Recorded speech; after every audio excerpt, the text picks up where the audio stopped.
guys, welcome back to the channel. Today I have something completely new for you guys, the 100 Phenom Badminton shoes. This Phenom shoe launch has been a huge milestone for 100 because it is their first high-end badminton shoe designed and produced to compete with the likes of the Yonex 65 Z4s, with all of their pro players on tour already wearing these. I know that I've mentioned before, but I do want to disclose that while I'm still a Yonex sponsored athlete, this is an unfiltered, honest review. Yonex has given me the green light to test and review other brands and products so that I'm able to give you guys first-hand feedback. So if you guys like this type of content, make sure you subscribe to the channel and stick around until the end of the video. Now let's get into it. Quick first impressions, I actually think these Phenoms are a pretty good looking shoe. Very modern look with some sleek lines. Throughout the shoe, you will see all of the new technology and features labeled, which we'll go over later one by one: DuraGrip, thrust foam, armor mesh. But the biggest flagship feature on these shoes is the Goodyear outsole. You can see it right when you unbox the shoe with the Goodyear hang tag, but you can also see the Goodyear logo stamped on the outer side of the outsole. Now, if you guys don't already know, Goodyear is one of the largest tire manufacturers in the world, obviously known for their rubber tires, but they also make other proprietary rubber products for consumers, which is exactly what we have here. 100 has outsourced the outsole rubber of the Phenom to Goodyear, who have developed a special rubber, creating the DuraGrip outsole. It's meant to be both durable and grippy, and we'll talk a little bit later about how they play tested on court. But now, while 100 is not the first to do this in the sneaker industry, it is a pretty cool partnership because you know if Goodyear is putting their branding on a product, they will stand behind the materials. First time that I've seen this type of collaboration was actually in a tennis shoe by Babolat called the Jet Mach 4, which has their outsole partnership with the other tire behemoth Michelin. That shoe is also meant to have exceptional traction and braking ability for change of direction, but maintain durability and also limit wear and tear from abrasion on the tennis court. If you look at the actual DuraGrip outsole, you'll notice two separate patterns. Most of the outsole has this triangular tread with holes in it, and on the outer forefoot area, it's actually a shaped tread, which if you look closely enough is actually the 100 logo. The tread is important because if you guys remember, Yonex had upgraded their shoes from their older hexagon pattern to now what we see in almost all of their shoes in the radial blade pattern, which has exceptional grip. Now, let's talk about the other features in this shoe. Thrust foam. This is a key feature because it is an added layer of cushion similar to power cushion, but it's placed strategically in the heel area, almost like a heel cup. Next, we have armor mesh. That is this mesh-like material at the toe box and at the sides of the shoe, which is meant to give the shoe some ventilation and breathability. And lastly, we have the carbon kinetic plate. At close-up, you can see it through the bottom of the shoe at the middle of the outsole area, very similar to Yonex's power graphite sheet. When I took out the factory insoles and compared them to the Yonex 65 Z4 factory insoles, I noticed a few key differences. The main difference in being that the 100 insoles were much softer. The 65 Z4 insoles were firmer and a more structured feel. This may play a factor in insole durability as softer materials usually tend to be less durable, but both insoles have the ribbed or textured pattern at the toe and ball area so that it can prevent sock slippage. Aside from the 65 Z4 insole being firmer, you will also notice that there are ventilation holes in the 65 Z4 insoles, whereas the Phenom insole is just one full piece. Before we get into the rest of the shoe, I wanted to let you guys know, if you didn't already, I've been building out one of the most reputable online racket sports stores called the Rally Shop, and you can find everything you're looking for badminton related, like these new Phenoms, rackets, shoes, strings, grips, you name it.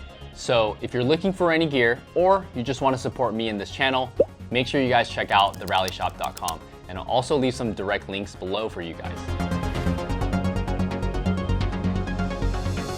Now let's get into how these felt.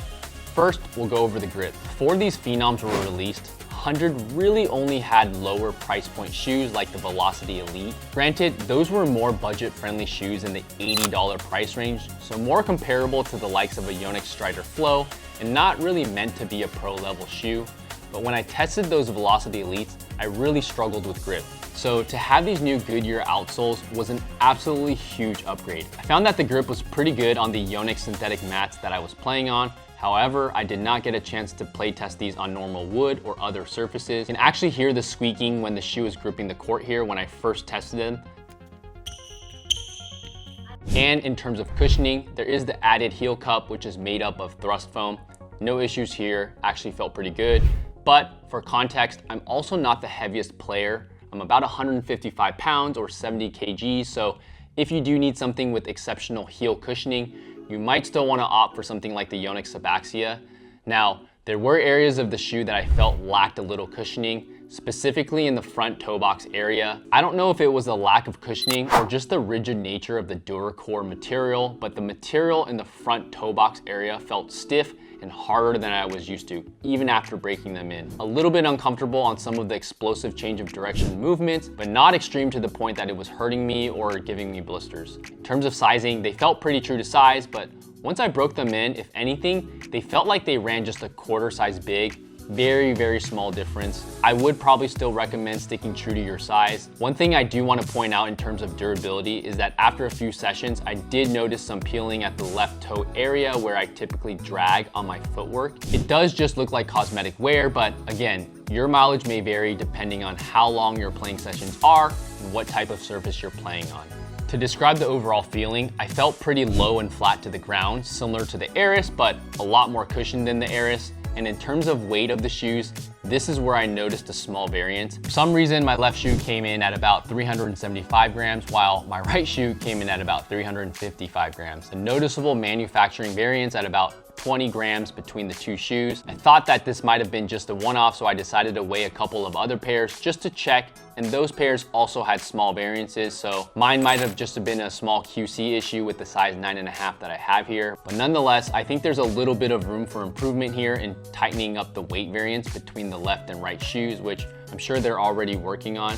Now, at about 350 grams, the weight is very similar to my shoe of choice, the Yonex Comfort Z3s. Technically a little bit heavier than the 65 Z4s, which are closer to about 330 grams in my size 9.5. So I would have liked to see them a little bit closer in weight to the 65Zs at around 320 to 330 grams, rather than on the heavier side in the 350 gram range like the Comfort Z3s or Eclipsions. This shoe has just hit the market and it launched in 5 initial colorways. I was playtesting the yellow and lime pair, but they do have 2 darker colored pairs in a black with yellow accents and a black with aqua blue accents, and 2 more colorways with base white, one of them being white, blue, and yellow, which I kind of liked because they're also UCLA colors, so shout out to my Bruins. And the other is white with dark gray accents, mint green, and a gum sole, which is like that of the gum sole of the 65 Z4s. In terms of pricing, this shoe is priced as a pro performance shoe, retailing at just shy of $120 US, which is a tad bit cheaper than the 65 Z4s, with those getting a small price bump in 2026 up to about $130. So in terms of high-end pro badminton shoes, I would say these are actually on the more affordable side of the range because we have seen the Eclipsions and Sabaxias in the $150, $160 range, and the Victor A970C ADVs are pushing like $180. So actually quite a decent price for a good shoe if you're looking for shoes in that $100 to $120 range. These are technically a standard width shoe. I believe 100 will be continuing to build on this Phenom lineup of shoes, potentially adding options like wide fit, but currently these Phenoms are meant to be their all-around do-it-all shoe with many more models and variations to follow. Now, that's all that I have for you guys today on these 100 Phenoms. If this video was helpful for you guys and you want me to continue reviewing more brands, more products, more badminton, please hit that subscribe button, hit the thumbs up for me, turn on your notifications so you don't miss any upcoming videos, and I'll see you guys in the next one. Peace.